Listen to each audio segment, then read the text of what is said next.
That morning, I was dressed in white, but it was not the white of someone who thinks she is spotless. It was the white of someone who chose to start over, even while her hands were shaking on the inside. The sanctuary at New Hope Missionary Baptist Church was filled with that familiar mix of old wood, sweet perfume from sisters who always hugged too tight, and a faint trace of disinfectant the cleaning team still used like a habit. The organ played softly, like it was praying too. Up front, near the baptismal pool, the ceiling lights shimmered on the water like tiny mirrors. I held a folded towel in my lap. The fabric was soft, bought at a simple store, but to me it felt heavy as a promise. The congregation was singing, "I need thee every hour," and I felt every word rise in my throat and get stuck, because faith in that season of my life was not a feeling. Faith was a daily choice. My name is Monique Johnson. I am 38 years old. I am the daughter of a woman who learned how to survive on her own after my father left and only left behind a last name and a grief we never really finished talking about. I grew up in church, surrounded by choirs, praying mothers, and those women who can cook for 50 people without looking at a recipe. I learned early that church can be shelter, it can be healing, and sometimes it can be a stage where you bleed in silence. The baptismal pool always moved me. As a little girl, I used to believe that water was the place where God lifted your chin and said without words, "I still see you. I still choose you." And that morning, I needed to believe that more than ever. Pastor Wallace, a big man with a gentle voice and watchful eyes, was talking with the deacons. Sister Dolores, head of the women's ministry, was checking the front row for enough tissue boxes, because she always said there is no baptism without tears. The choir did one last run through, and I saw my cousin Shay, who always sang off key, still trying to keep up anyway. That was church, not perfect, full of real people, full of stories. I should have been there simply as Darius's wife, the man who for years was the model brother at New Hope. A deacon in training, the first to volunteer, the first to arrive and the last to leave. The man who held my hand during hymns and lifted his other hand high during praise. The man everybody called the husband every woman wanted. But I was not there for him. I was there for me. I had made a decision I did not have the courage to tell almost anyone. I was getting baptized. Again, yes. Because I had drifted from God without ever leaving the church. I had lost the sweetness of faith inside me, and nobody noticed because I kept smiling, serving, showing up, organizing fundraisers, planning dinners, handing out envelopes. I looked steady. On the inside, I was drowning. That week, I heard a sentence that shook me. Sister Maisie, a tiny older woman who prayed like she was talking to an old friend, grabbed my arm after service and said, "Baby, when pain tries to drown you, remember God did not call you to die in the water. He called you to cross it." I could not answer. I just swallowed hard and hugged her because I knew that sentence was for me. Darius sat beside me. He looked perfect, dark suit, burgundy tie, shoes shining. His smile was the same as always, handsome, easy, like the whole world could fit in his chest and he was at peace. "You good, Mo?" he whispered, squeezing my fingers. I stared toward the front, toward the water, and answered with the same line I had repeated for months. "I'm fine." A woman in the second row turned and smiled at us. It was Keisha, my friend, my church sister, the one who called when life got heavy. She had been my maid of honor. She held my hand when my mama was in the hospital. She cried with me in a parking lot when I lost a baby years ago, before I had my son Noah. Keisha lifted her thumb like she was saying, "You got this." I smiled back. And inside that smile, without me knowing it, there was a crack. Service moved the way it always did. Pastor preached about returning to your first love. I felt exposed, like he was speaking straight to me. We sang, we prayed. And then it was time for baptisms. 3 people went first. A teenage girl with long braids, trembling with emotion. An older man with a face marked by time and survival. A young mother holding her pregnant belly, eyes shining. When it was my turn, my heart jumped so hard I felt it in my ear. I stood slowly. The fabric of my white dress brushed the pew. I took a deep breath. From a distance, I saw Sister Dolores press a hand to her chest like she was proud.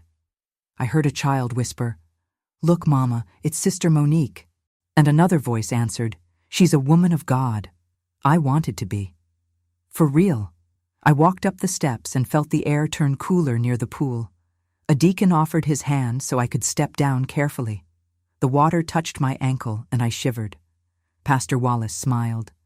"My sister, do you confess Jesus Christ as your Lord and Savior?" "Yes," I said, but my voice sounded weaker than I wanted. He asked another question.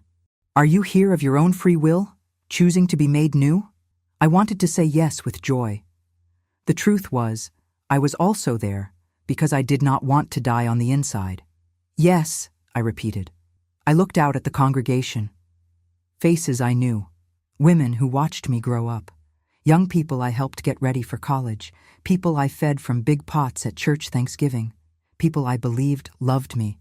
And I saw Darius and Keisha sitting near each other, and something sharp slid through my stomach like a warning the body gives before the mind catches up.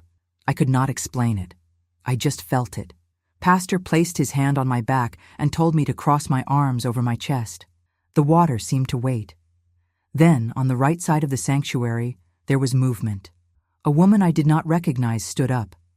She wore a simple blue dress, her hair pulled back, her face pale.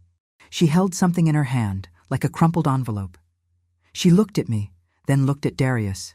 Her eyes carried something I knew too well. Pain trying to become courage. I saw Darius shift in his seat. I saw Keisha hold her breath. Before anyone could stop it, the woman stepped forward and said loud enough for the whole sanctuary to hear, "Pastor, I'm sorry to interrupt, but I can't carry this alone anymore." The sanctuary went still. Even the organ seemed to stop breathing. And me, standing in water up to my waist, realized the baptism I thought was about rebirth might be the place where a part of me was about to die in front of everyone.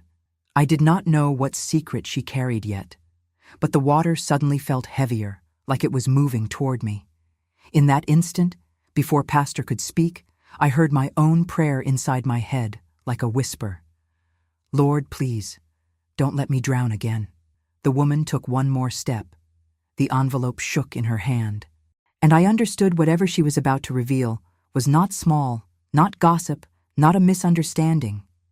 It was a secret powerful enough to change everything, and the water that was supposed to mean life suddenly felt dangerous, like I was about to sink in front of everybody. For a moment, nobody moved. The whole church seemed stuck in a single breath. I could hear my heartbeat louder than anything.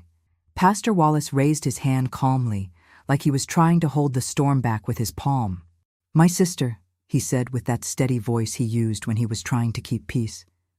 "We can talk after the baptism. Right now, this is a sacred moment." The woman pressed the envelope to her chest. "I tried," she said, and her voice cracked. "I tried to talk after. I tried to wait. But I saw her step into the water, and I thought, if I stay silent, I will be lying in the house of God." A murmur rippled through the sanctuary like wind slipping between pews. My legs started shaking. The deacon beside me held my elbow gently, giving me balance without drawing attention. I looked at Darius, searching for confusion, anger, anything that would tell me this was a mistake. But he did not look surprised. He looked caught, like he knew the moment had finally arrived. Keisha was stiff, her face frozen in a smile that did not match her eyes. Pastor stepped down one stair, still inside the pool but closer to the edge, trying to shorten the distance. "What is your name, my sister?" he asked. "Amber," she answered. "Amber Reed." The name meant nothing to me, but the way she held that envelope, like proof and a blade at the same time, sent chills down my spine. "Amber," Pastor said with firm gentleness, "if this is serious, I promise we will handle it the right way. But I ask you to—" She cut him off. "I'm pregnant," she said, all at once, like pulling a weight off her chest. "And the father is Darius Johnson." The world went silent. I cannot explain how a sentence can change the air. It was like the whole sanctuary shifted color. I heard someone in the back say, "Jesus," like a cry for help. I saw Sister Dolores cover her mouth. I saw my son Noah, 12 years old, sitting farther back with the youth group, staring at me with wide eyes, not understanding. And me, standing in that water, felt my whole body go cold. I wanted to say no. I wanted to call it a lie.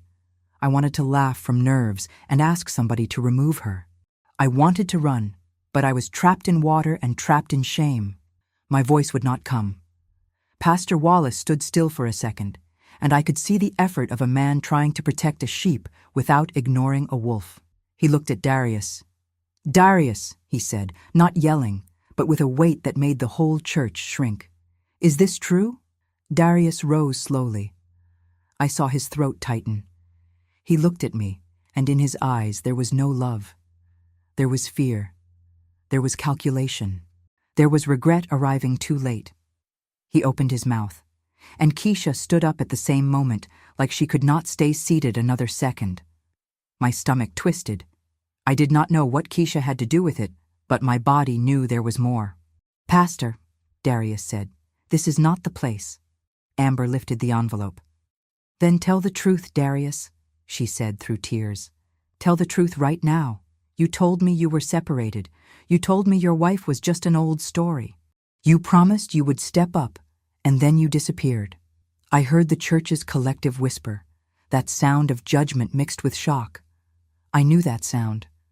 I had heard it when a young girl got pregnant before marriage, when a deacon was caught drinking in secret, when a couple split and everybody pretended it was just personality differences. Only now it was me. It was my name. It was my marriage. It was my life. The water rose to my throat. Not physically, on the inside. Pastor turned to me carefully. "Sister Monique, do you want to come out of the water?" I should have said yes. I should have run, hid, cried in a bathroom. But something else rose in me, a strange steadiness. Like God was lifting my chin the way I imagined as a child and saying, "I still see you." "I'm staying," I said, and my own voice surprised me. Pastor nodded, serious, and looked back at Darius. "Darius, is this true?" Darius closed his eyes for a second. Then he spoke, each word sounding torn out of him. "It's true." A wave of breath moved through the church. Before Pastor could speak again, Keisha made a sound, a muffled sob, and said, "I tried to stop it." My head turned toward her like it was pulled by a rope. Keisha was crying, but not like a friend who shared my pain. It was the crying of someone getting exposed. "What are you saying, Keisha?" I asked, and my tone came out low and dangerous. She shook her head. "Monique, I didn't want it like this," she whispered, trembling. A memory flashed. Months earlier, I asked Keisha to help manage the money for our fundraiser to buy a new church bus. She was organized, good with numbers. I trusted her. I trusted her like a sister. "You knew?" I asked. Keisha lifted her eyes, and I saw guilt and something that cut deeper. I saw envy. "I found out after," she said, "and I covered for him. I helped him keep you calm, keep everything in place. Because," she swallowed hard, "because I loved him too." My chest split open like a hand reached inside and tore it. The whole church went silent again. This silence was heavier, the kind that makes you hear the air conditioner and the creak of wood. I saw Darius glare at Keisha like she had said too much. I saw Amber hold her belly. I saw Pastor close his eyes briefly like he was asking for wisdom. And me, standing there with water up to my chest, thought something that almost made me laugh from pain. The secret was not only outside my marriage. It was inside my home, inside my friendship, inside the hallways of the church where I served for years. My whole body turned hot, like my blood was fire. "How many times?" I asked Darius. "How long?" Darius tried to step closer, but the deacons moved like a wall. "Mo, please." "Don't call me that," I said. He stopped. Keisha cried, but did not come near. She looked small now, and that made me angry because she had been big enough to enter my life and steal my trust. I wanted to scream. I wanted to break something. I wanted to collapse and let somebody gather me later. But I thought about my son in the back. I thought about my mama, who taught me dignity is a quiet prayer. I thought about the baptismal pool and the water. I knew if I drowned there, I would not rise again. So I did the hardest thing. I breathed. And I spoke so the whole sanctuary could hear, because I needed my own heart to hear too. I will not beg for anyone who chose to betray me. The words hung in the air like a verdict. Pastor looked at me like he was watching a woman be born in that water. My sister, he said. Do you want me to? I want to finish what I started, I answered. A murmur of shock moved through the church, but I was not putting on a show. I was holding my soul together. Pastor nodded slowly. Then he placed a steady hand on my back. Then upon your confession of faith, I baptize you in the name of the Father, the Son, and the Holy Spirit. He leaned me back. The water covered my head. In that 1 second of silence beneath the surface, I heard only one thing. My own heart saying I was not going to die there. When I came up, water streaming down my face, I opened my eyes and saw a sanctuary in shock. I saw tears. I saw people not knowing what to do with their hands. I saw Sister Dolores crying like she was my aunt. I saw Noah standing with fists clenched, ready to run to me. And I understood that baptism was not a pretty symbol. It was a war, and I had just chosen not to drown. I stepped out of the pool with help. They handed me my towel. I wrapped it around myself like a shield. I walked past Darius without looking at him. He reached out, but I did not take his hand. Keisha tried to say my name. Monique? I stopped. I looked at her, and behind her tears, I saw a truth I had never faced. Some people do not betray you because they hate you. They betray you because they cannot stand who you are becoming. Don't talk to me today, I said, not raising my voice. Not today. I walked down the center aisle. Every step was heavy. I felt eyes on me, but I kept my chin up. When I reached Noah, he ran and hugged me hard, soaking his shirt with my towel. Mama, he whispered, voice breaking. I'm with you. That was when I almost collapsed. But I held myself because I knew that moment was only the beginning. I did not know how I would survive the shame, the bills, the whispers. I did not know how I would rebuild a faith that had been dragged across the sanctuary floor. I only knew this. The secret had surfaced, and now it would try to drown me for real, outside that water. When I left church that day, my dress still damp and my soul raw, I had no idea the worst part was not the public revelation. The worst part was what I would find later, when I got home and opened the drawer where I kept the documents of our life, because inside a folder I had never seen, there was a second secret. A secret that was not growing in a woman's belly. It was hiding in my finances, and it could destroy me faster than any gossip ever could. I drove home in silence with Noah. A fine rain had started, and the windshield wipers made that steady sound like a clock, measuring a life that would not rewind. Noah stared out the window, jaw tight. I gripped the wheel so hard my fingers hurt. When we got home, I told him to shower and eat something, even though I knew he was not hungry. I needed 5 minutes alone. Just 5. I walked into our bedroom. The house felt different, like the walls knew. I opened the closet where Darius kept his clothes, and his scent hit me, that woody cologne I used to associate with safety. My stomach turned. Safety. What a foolish word. I sat on the edge of the bed and whispered a quick prayer, like lighting a candle in a dark room. Lord, give me strength to face the whole truth, even the truth I do not want to see. Then I went to the dresser drawer where I kept our paperwork. I was always the organized one, the appointment maker, the bill payer, the list writer.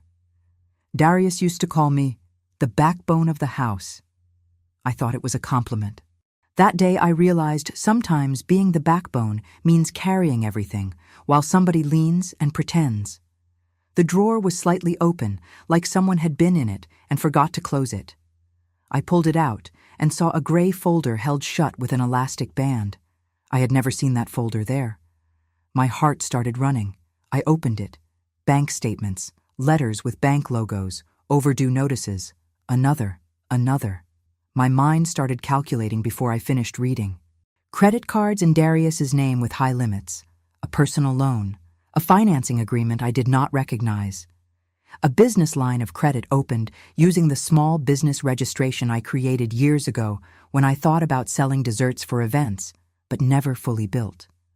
My whole body went cold again, just like in the baptismal pool. I flipped through pages, hands shaking, and then I saw what stole my breath, a refinance document in my name. I read it, like my eyes were lying. They were not.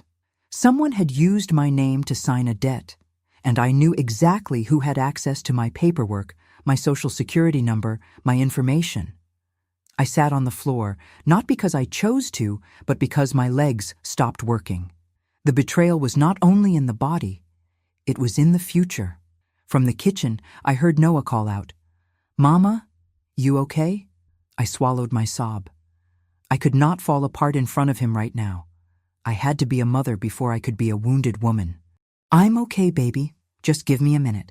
I heard his footsteps move away, and I let the tears fall silently because I did not want this house to taste the sound of me breaking. That day, I understood something I had never understood before. Betrayal is not just who slept with who.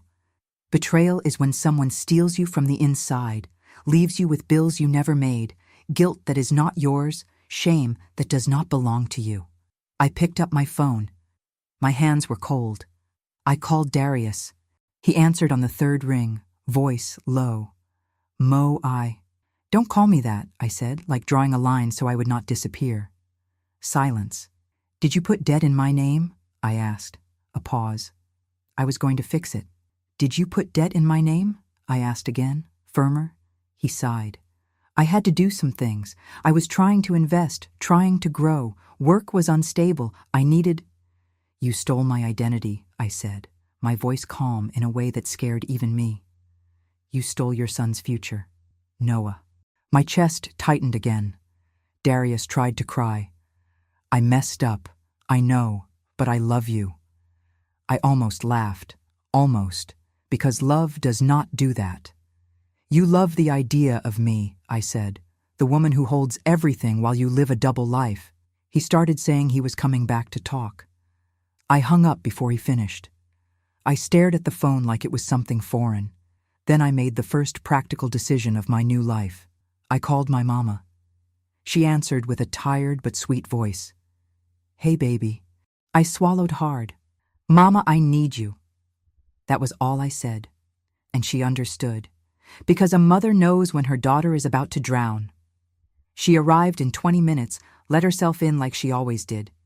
She found me in the living room with the folder open, papers scattered, face wet.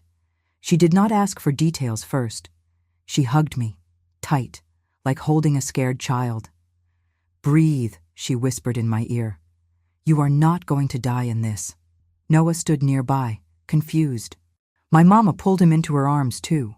"You may be growing, but you are still my grandson," she said, and Noah cried on her shoulder for the first time since he was little. That night, I did not sleep. My mama and I made a list. What I knew, what I did not know, what I needed to find out. She handed me a notebook and said, "Write everything. Pain that does not become a plan becomes a prison." So I wrote.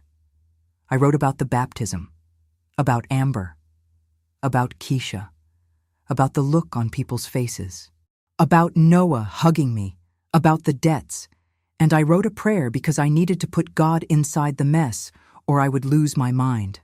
"Lord, today I do not have the strength to be perfect, but I have the strength not to quit. Show me the next step, even if it is small." The next morning, I called an attorney. Then I called the bank. Then I called a therapist a church sister had recommended, a black woman who understood our culture, our faith, and the wounds nobody sees. And I did something else that hurt more than any phone call. I messaged Pastor Wallace. "Pastor, I need to talk. Not as a deacon's wife, as a woman who was broken inside the house of God." He replied quickly, "Come today. We will pray and we will act." When I arrived at the church later, the building was empty. No choir, no movement, no noise. just the quiet of a sacred place when nobody is watching. Pastor received me with respect. First Lady Cynthia brought me tea. I told them everything. The baptism, the confession, the debts, the name used, the fear, the shame. I expected judgment. But Pastor Wallace took a deep breath and said something that changed the way I would see that season. Monique, the church is a hospital. Hospitals have sick people. Sometimes sick people use the Bible as a mask. That does not mean God is sick. God is still God, I cried. Not pretty. I cried like I was washing my chest on the inside. First Lady Cynthia held my hand. You will need practical help, she said, and you will need space to heal. We are not going to push you to serve right now. We are going to cover you. I did not know how badly I needed to hear that. Pastor explained Darius would be removed from any role. Keisha, too. There would be discipline and counseling the biblical way, but also protection for me and my family. I thanked them, but inside me a question burned. How would I rebuild my life without becoming bitter? That was when Pastor said, "You will rebuild with truth, with wisdom, and with steps. And the hardest part will be forgiving without going back to the place that broke you." I left church with my head full. Outside, the sun had come out. Light fell on the empty parking lot. I stared up at the sky and breathed like it was the first time in months. And I prayed a recap prayer, like I was talking to God alone in the front pew. Lord, yesterday I was betrayed in a sacred moment. Today I learned betrayal can live in numbers and paperwork too. But I am still here. I am still breathing. I can still take steps. Give me courage to do what must be done, and do not let me turn into stone. I walked toward my car. That is when my phone rang. Unknown number. I answered cautiously. Monique Johnson? A professional male voice asked. This is the collections office. We are calling about a past due debt under your name. If there is no payment or agreement, legal action and wage garnishment may follow. My vision dimmed for a moment. I grabbed the car door to keep from falling, and I realized the fight would not be only emotional. It would be financial, legal, social, spiritual. It would be a valley. And I was about to walk into it.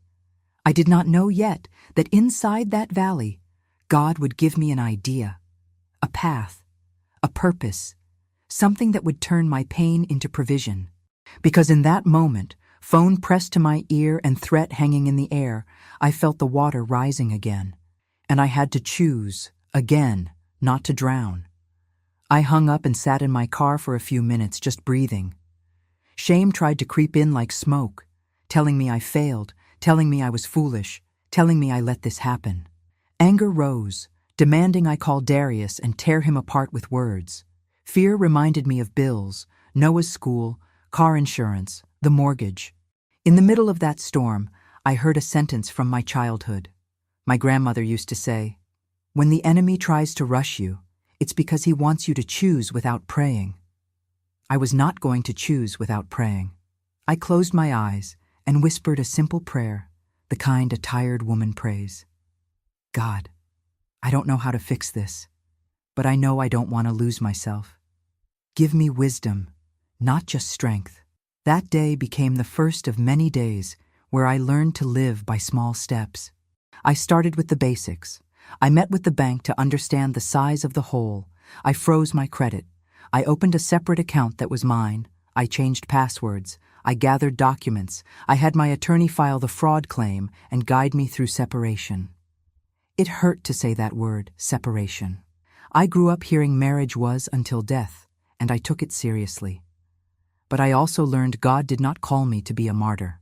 My therapist, Dr. Ellis, helped me separate faith from guilt. She said something I had never heard so clearly. Monique, you can honor marriage without sacrificing yourself to a lie. God loves covenant, but God hates injustice. I wrote that in my notebook. Noah stayed quiet at first. Then he started sleeping badly, snapping, answering sharp. One day he exploded. "Why didn't you see it, Mama?" he yelled, tears in his eyes. "Everybody saw it, and you didn't see it." That cut like a blade, but I breathed and pulled my son close. I didn't see it because I trusted, I said. And trusting is not shame. The shame belongs to the one who broke that trust. From now on, I will learn to see, and I will teach you too. I started bringing Noah to therapy with me once a month. I did not want him growing up hating church or distrusting God. I wanted him to grow with discernment, truth, and healing. Meanwhile, church became complicated. The first Sunday after the baptism, I almost stayed home. I wanted to watch online and hide from people's eyes. But my mama said something that gave me courage. Don't let pain push you out of the place where you learn to love God. What needs to leave your life is the lie, not the Lord. So I went. I walked in with my head high. I sat near the front because I refused to sit in the back like I was guilty. I saw whispers. I saw stares. I saw some sisters hug me with real love. I saw others hug me with curiosity. First Lady Cynthia sat beside me that day. She did not have to, but she did. That one gesture brought peace to my chest. After service, Sister Dolores grabbed me and said serious, "Baby, we're going to do what the Bible says. We're going to cover you in prayer, but we're also going to help you with the practical. Do you hear me?" I heard her, and I cried on her shoulder because I needed to. But emotional support did not pay off debt. I needed income, a plan, a way. I worked as an administrative assistant at a clinic. The paycheck was steady, but it could not cover the damage Darius left. The attorney warned me the process would take time. Collections would not wait. I cut expenses, subscriptions, small luxuries. I sold things I did not use. I negotiated with creditors. I made payment plans. Some nights I slept with anxiety sitting on my chest like weight. Then one night, almost 2 a.m, an idea arrived. I was in the kitchen stirring a small pot of macaroni and cheese because warm food always calmed me. Noah asked for, like Grandma makes. Mine was not perfect, but I tried. My mama tasted it and said, "This is good. You ought to sell this."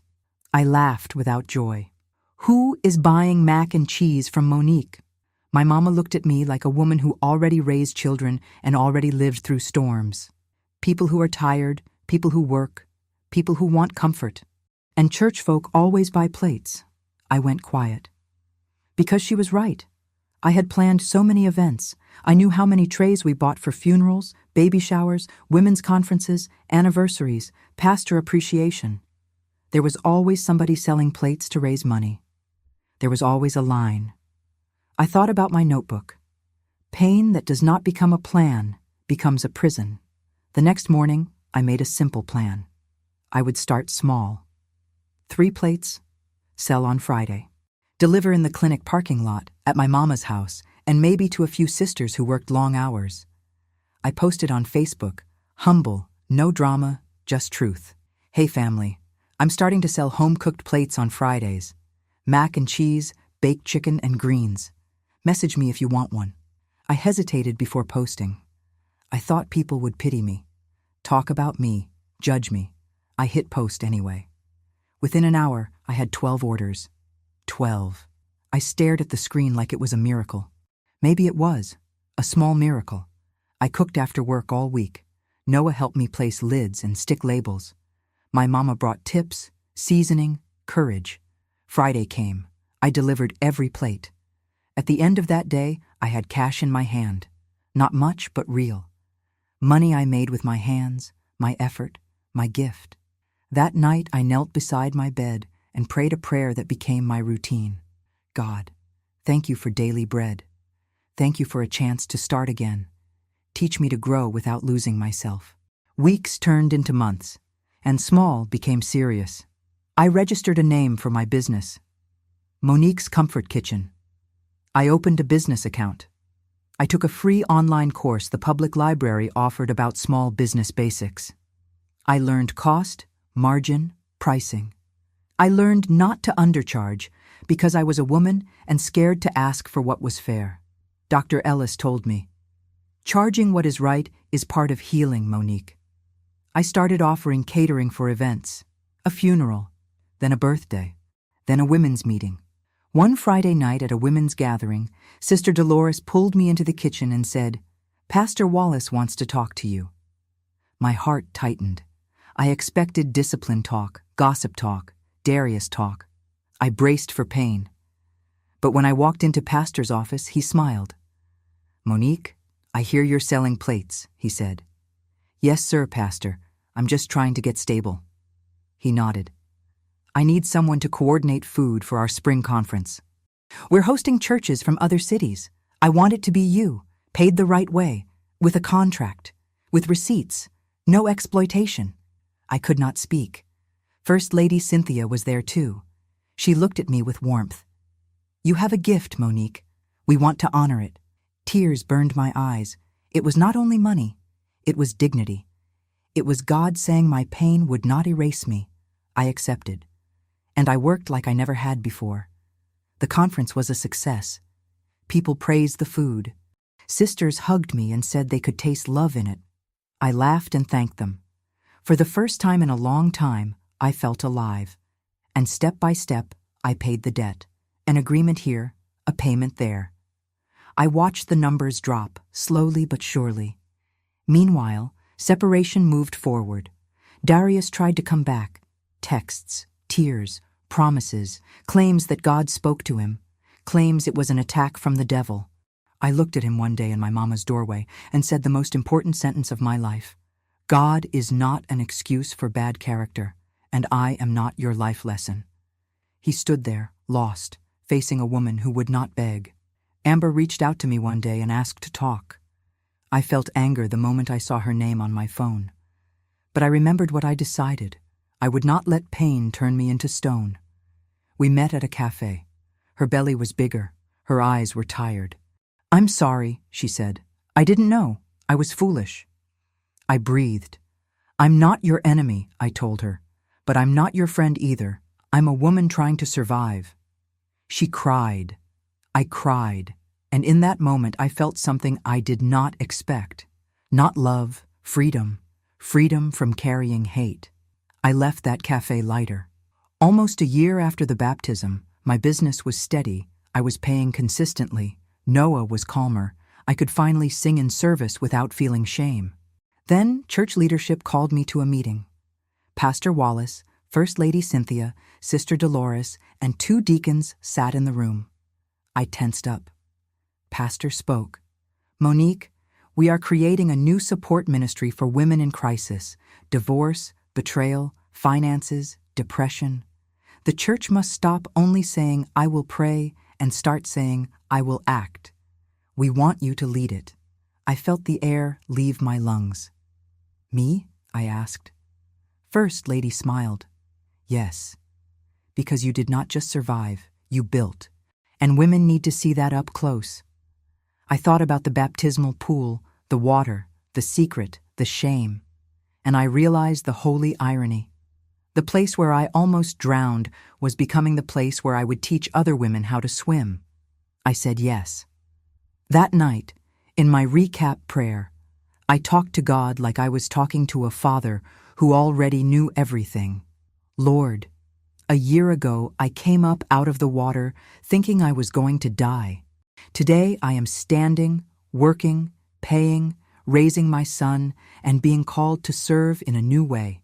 Thank you for turning shame into testimony. Give me humility and courage so I never forget where I came from." I thought the story was settling. Then one Sunday morning, I walked into church and saw Keisha in the hallway by the bulletin board. She saw me, and she started walking toward me. My heart began to race, because there was still one thing I had not faced. I had forgiven inside. I had prayed. I had grown. But I had not heard the full truth from her mouth, and I knew that for my victory to be complete, I had to face the last piece of pain without letting it swallow me. Keisha stopped in front of me. Her eyes were red. "Monique," she said, "I need to tell you something. It's not only about Darius, it's about the money too." In that moment, it felt like someone opened the door of the baptismal pool again, because I realized there was still a secret trying to pull me under, and I did not know if I was ready to hear it. I looked at Keisha, And for a second, I saw the woman who used to be my heart sister. But I also saw the woman who chose to hurt me while I trusted her. The church hallway was busy. Children ran by. Somebody laughed loudly in the kitchen. The choir warmed up. In the middle of all that life, Keisha brought back a shadow. "Monique," she repeated, swallowing hard. "Please, just listen." I breathed. I would not give her the power to ruin my Sunday. But I also would not run. I learned running leaves pain, holding the keys to your house. "Talk," I said, steady, not loud, "and tell the whole truth." Keisha glanced around like she feared someone would hear. I pointed to a small room near the First Lady's office. "In there," I said. We went in. I shut the door. Keisha started crying before she spoke. "I did things I shouldn't have," she said, voice breaking. "I was angry at my life. I felt invisible. I looked at you and Darius, the way people looked at y'all, and I felt small." I did not answer. I let her talk. "When you asked me to help with the money for the church bus fundraiser, I took money," she confessed. "At first it was a little. I told myself I would put it back before anyone noticed. Then it became a habit, and when Darius started coming around, I felt wanted. I felt important, and I let it all turn into chaos." My chest tightened. Not from surprise, from confirmation, like a suspicion finally had a face. "How much, Keisha?" I asked. She shook her head, ashamed. "I don't know the total, but it was enough for him to cover holes, to try to keep up appearances. I helped him hide letters. I helped him distract you. I kept telling you that you were stressed, that you needed rest, that you should trust. She sobbed. "I was pushing you to sleep while I was stealing your life." Her words hung in the air. I stayed quiet for a few seconds, not because I had nothing to say, because I was choosing what pain would not turn me into. I thought about Noah, my mama, my business, the women I was about to lead in that new ministry. I could not become a woman who lived on revenge, but I also could not be naive. "Keisha," I said calmly, "you are going to confess this to leadership, and you are going to do whatever is required to repair what you can. I will not cover sin. I will not protect lies. I already did that too long without knowing." Keisha cried harder. "I accept," she whispered. "I just needed to ask you to forgive me. I'm tired of being this person." I took a deep breath. "I forgive you," I said. She lifted her eyes fast like she could not believe it. I continued, "I forgive you because I don't want to carry you inside me. But forgiveness does not mean access. You don't return to my life like before. You don't return to my home. You don't return to my heart. You will have to build a new path, and so will I." Keisha nodded, devastated. "I understand." I opened the door. That same day after service, I told Pastor Wallace, no drama, just truth. The church handled it the right way. Meetings, discipline, counseling, a restitution plan as far as possible. Keisha was removed from her position and entered a real restoration process, not a performance, but something serious. For the first time, I felt something I did not expect to feel about church. Safety. Not because church was perfect, but because there were leaders who would not sacrifice truth to protect an image. The months that followed were growth. My business expanded. I started serving small companies. I signed a contract with a daycare to provide lunch twice a week. I got a small business loan with a reasonable rate. I bought a larger freezer. Noah helped me build a simple website. He learned spreadsheets. He learned responsibility. One day, he said, "Mama, I think this is going to pay for my college." I held back tears and answered, "It will, and it will be paid with peace, not with lies." In the new ministry, I started teaching things I never imagined teaching in church. How to make a budget, how to check your credit, how to open separate accounts, how to recognize manipulation, how to separate guilt from responsibility, how to pray without using prayer to deny reality. Women came. At first a few, then many. I saw tired eyes. I saw makeup holding back tears. I saw trembling hands. And I told my story the right way, without unnecessary details, but with enough truth for a woman to see herself. I told them, I was betrayed in a sacred moment, But that was not the end of my faith. It was the beginning of my maturity. And I watched women breathe like that sentence was water for the soul. One Saturday, I hosted a workshop at church. Faith and finances, rebuilding after a fall. I invited a Christian financial coach, an attorney, a therapist. The room filled. When I stepped to the front, I felt the same shaking I had on baptism day. Only now I was not afraid of drowning. I was afraid of becoming bigger than my old self. I started soft. I thought betrayal would kill me, but it only killed the version of me that accepted less than I deserved. Today, I am alive, and I am whole. The church applauded. Some women cried. I saw Sister Dolores fanning her face with a handkerchief, proud like I was her daughter. After the workshop, a young woman approached me with a baby on her hip. "Sister Monique," she said, "I thought about giving up on my life this week. I thought about disappearing. But I heard you, and I want to try again." I took her hand. "Then try with me," I said. "One step at a time. God walks with us at the pace of healing." In that moment, I understood the victory. It was not only money. It was not only paying debt. It was impact. It was purpose. It was my faith leaving the childish place and becoming a strength that lifts others. The legal process ended. Some debts were recognized as fraud. Others I still paid because real life does not always tie every loose end. But I learned not to wait for perfection to live in peace. Darius was forced to accept responsibility. He faced consequences. Amber had her baby. I did not become her friend, but I did not wish her evil. I prayed for that child because a child is never guilty. Then one spring Sunday, almost 2 years after the baptism, Pastor Wallace called me forward. "Today," he said to the congregation, "we celebrate a woman who went through the water and did not drown. We recognize Sister Monique Johnson as director of our community support program and as a partner entrepreneur serving families through food and financial education." The church stood. They clapped. My face warmed. Noah sat in the front row, smiling wide. My mama cried like she was watching an old dream come true. Pastor handed me a simple plaque. But to me it was a marker. I took the microphone and spoke from my heart. I thought the secret would drown my faith, but it only pushed my faith into a deeper place. God did not save me by sparing me pain. He saved me by teaching me how to cross it. I saw heads nod like it was for them too. I ended with a prayer right there, a recap prayer, because I wanted to remember every step. "Lord, thank you for keeping me alive when I thought I couldn't take it. Thank you for teaching me to act with wisdom. Thank you for turning my shame into a tool. And thank you for giving me a future nobody can steal, because now it is in your hands." When I stepped down, First Lady Cynthia hugged me and whispered, "You won, Monique, not because it didn't hurt, but because you didn't quit."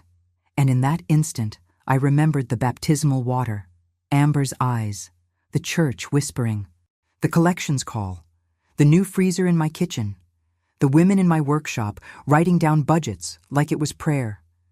The story had changed.